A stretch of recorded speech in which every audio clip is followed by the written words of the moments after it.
English में doubt दोस्तों तो ज्वाइन कीजिए मुझे। मेरा नाम है यश। मैं रिपेयर करूंगा आपके इंग्लिश के डाउट्स हिंदी में। तो मेरे चैनल को लाइक कीजिए, सब्सक्राइब कीजिए और शेयर कीजिए। तो स्वागत है आपका मेरे यूट्यूब चैनल इंग्लिश वर्कशॉप में।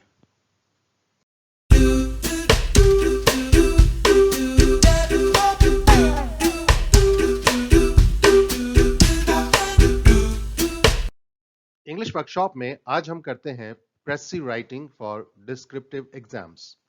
तो शुरू करते हैं आज का सफर। सबसे पहले आपके लिए एक टेस्ट। ये पूरा पैसेज दिया है छोटा सा, इसको आपने कंप्रेस करना है यानी समराइज करना है, इसका प्रेसी लिखना है। तो यहां पॉज ले सकते हैं, बाकी हम आगे बढ़ेंगे।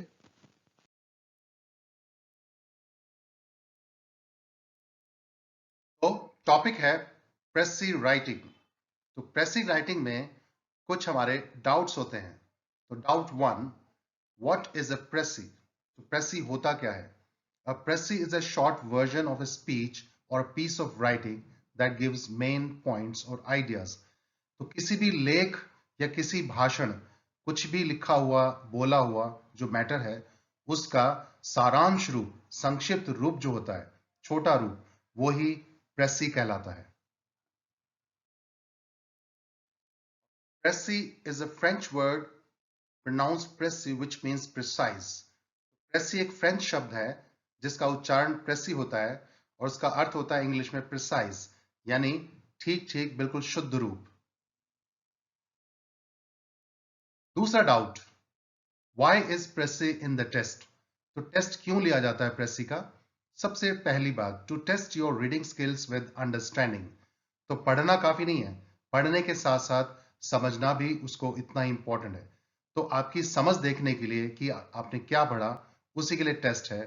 और दूसरा, to gauge your writing skills with accuracy.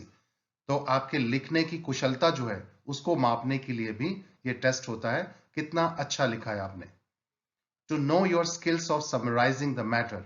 तो किसी बात को, किसी लेख को समराइज करना, संक्षिप्त रूप देना, उसकी कुशलता कितनी है आपके अंदर, ये देखने के लिए भी ये टेस्ट लिया जाता है। तीसरा doubt, what is the length of a precis? तो प्रेसी कितना लंबा होना चाहिए? A précis should contain 1/3 of the total words of the main passage given in the test.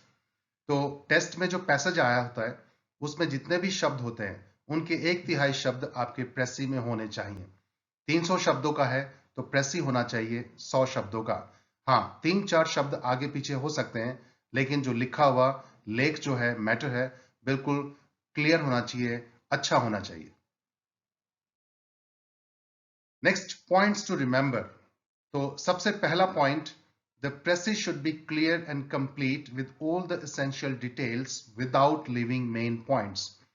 तो पैसेज में जो डिटेल्स दी हैं वो स्पष्ट होनी चाहिए, सारी मेन पॉइंट्स को ध्यान में रखते हुए, वो छूटना नहीं चाहिए और सारा का सारा मैटर बिल्कुल स्पष्ट और पूर्ण होना चाहिए। दूसरा पॉइंट है, it should be objective, not subjective. It means the précis must not contain the examinee's own feelings and observation about the matter in the passage. तो आपका प्रेसी ऑब्जेक्टिव होना चाहिए, सब्जेक्टिव नहीं होना चाहिए। इसका मतलब है ना कि जो टेस्ट देने वाला है उसकी अपनी फीलिंग्स उसमें नहीं आनी चाहिए। आप क्या समझते हैं, जो एग्जाम देने वाला क्या समझता है टॉपिक के बारे में, उसको अपना व्यूज नहीं देना है, बल्कि ऑब्जेक्टिव रखना है टॉपिक को। जैसा जो दिया गया है उसको वैसा ही लिखना है, उसके अनुसार लिखना है, अपनी फीलिंग्स नहीं डालनी है।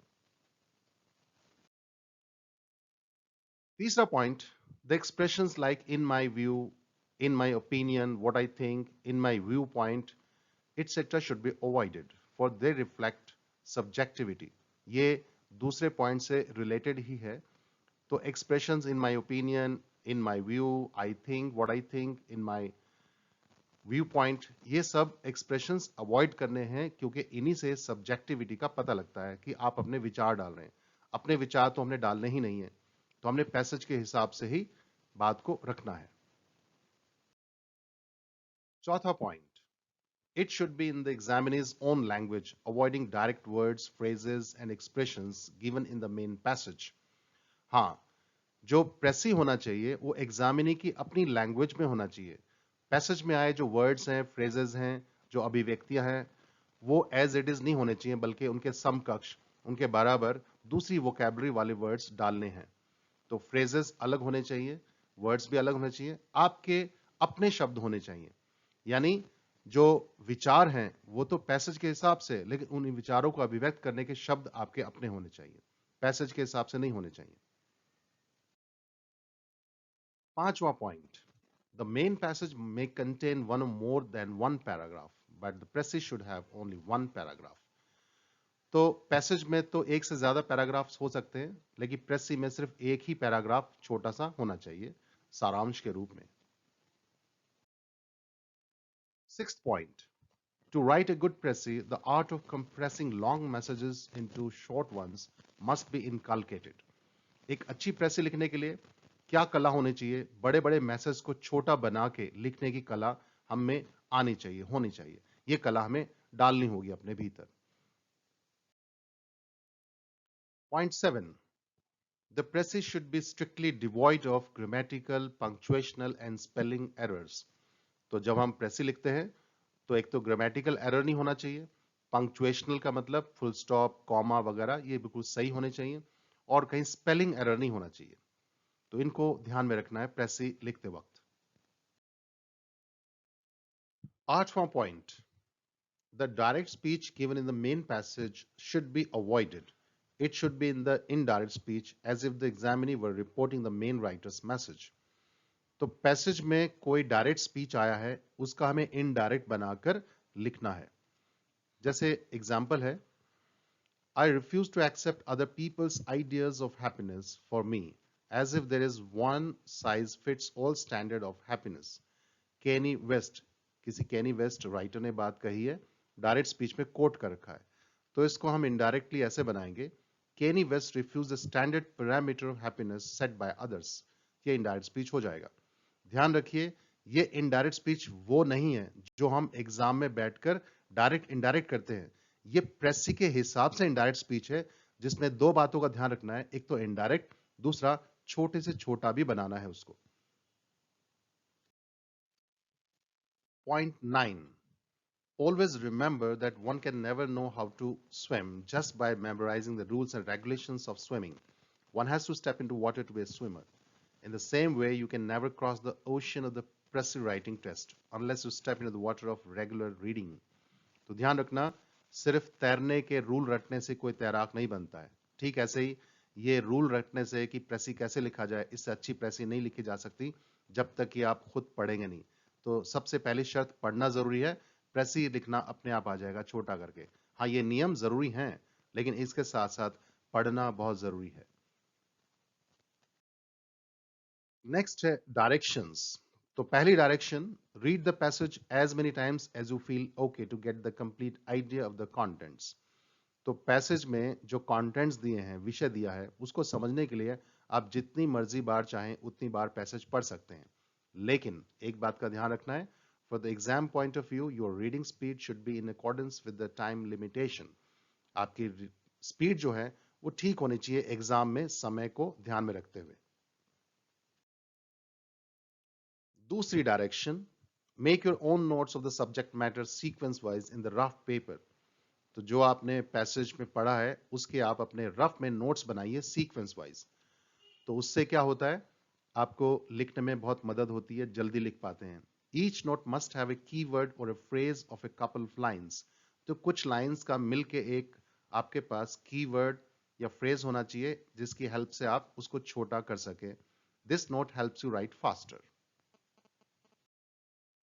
Direction 3, after the précis has been written, it must be read at least twice to see if there is any mistake in the writing.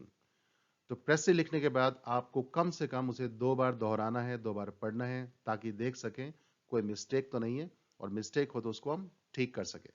तो जब आप दोबारा पढ़ते हैं तो आपको पक्का उसमें मिस्टेक्स मिल जाती हैं। Next, compression. तो मैटर को हम कैसे कंप्रेस करते हैं, कैसे छोटा करते हैं, उसकी प्रैक्टिस करते हैं। तो पी का मतलब पैसेज, पैसेज में जो आया सेंटेंस होगा।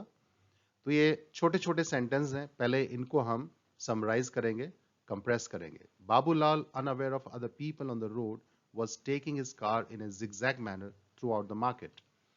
तो इसका कंप्रेशन क्या बनेगा? Babulal was driving recklessly through the market. Next है, there is only one way to avoid criticism. Do nothing, say nothing and be nothing. तो छोटा करेंगे, be neutral in criticism. I'm thankful for all those who said no to me. It's because of them I'm doing it myself. Pause ले सकते हैं, आप अपना खुद बना सकते हैं. क्या बनेगा छोटा? बाकी आगे देखिए. Criticism made me self-dependent. Next देखिए. If you're offered a seat on a rocket ship, don't ask what seat, just get on. ये किसी राइटर ने बड़ी अच्छी बात कही है. तो इसको छोटा करके लिखेंगे तो कैसा होगा? Don't lose the opportunity. Only those who play to win, only those to risk to win. History favors risk takers, forgets the timid. Everything else is commentary. यहां पॉज ले सकते हैं, आप खुद बनाइए. क्या बनेगा इसका? छोटा. History is full of winners, rest is commentary. Next देखिए. I always did something I was a little not ready to do. I think that's how you grow. When there is that moment of wow, I'm not really sure I can do this. And you push through those moments, that's when you have a breakthrough. Marisa Mayer. तो उसकी कही की बात है. तो देखिए कैसे बनाएंगे इसको. ये इनडायरेक्ट स्पीच में बनेगा. Marisa Mayer said she had grown by accepting challenges because only they bring about a revolution in one's life. तो ये इनडायरेक्ट स्पीच सीजीएल एसएससी जो एग्जाम में हम बैठते हैं टीयर 1-2 में, उसके हिसाब से नहीं है. ये प्रेसी राइटिंग के हिसाब से हमने इनडायरेक्ट स्पीच को छोटा करके लिखा है. Next, the eruption in May 1980 of Mount St. Helens, Washington State, astounded the world with its violence. A gigantic explosion tore much of the volcano's summit to fragments. The energy released was equal to that of 500 of the nuclear bombs that destroyed Hiroshima in 1945. यहाँ pause लीजिए, सोचिए कैसे बनेगा. और जो इसमें facts dates I हैं, जैसे 1980 आया है, 500 न्यूक्लियर 1945, इनको हमें बनाए रखना है छोटा करके. देखिए, in May 1980, St. Helens, Washington State's huge volcano equal to 500 nuclear bombs like Hiroshima's in 1945 shocked the world. ये छोटा हमने कर दिया.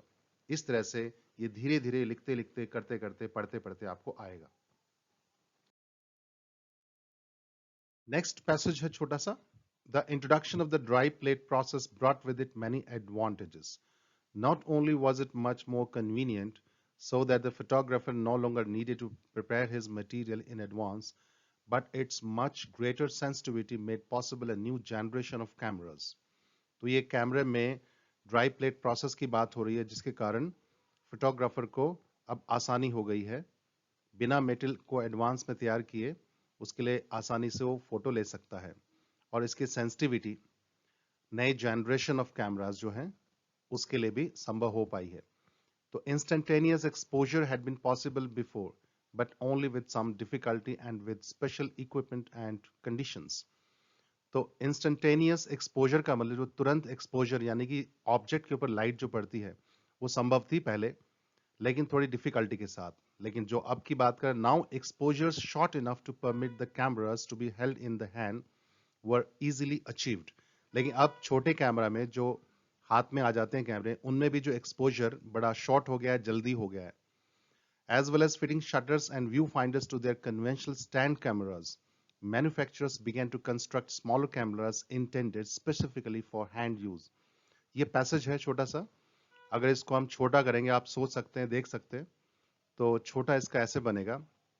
The dry plate process in cameras proved more convenient for the photographer, and its sensitivity gave way to new generation cameras.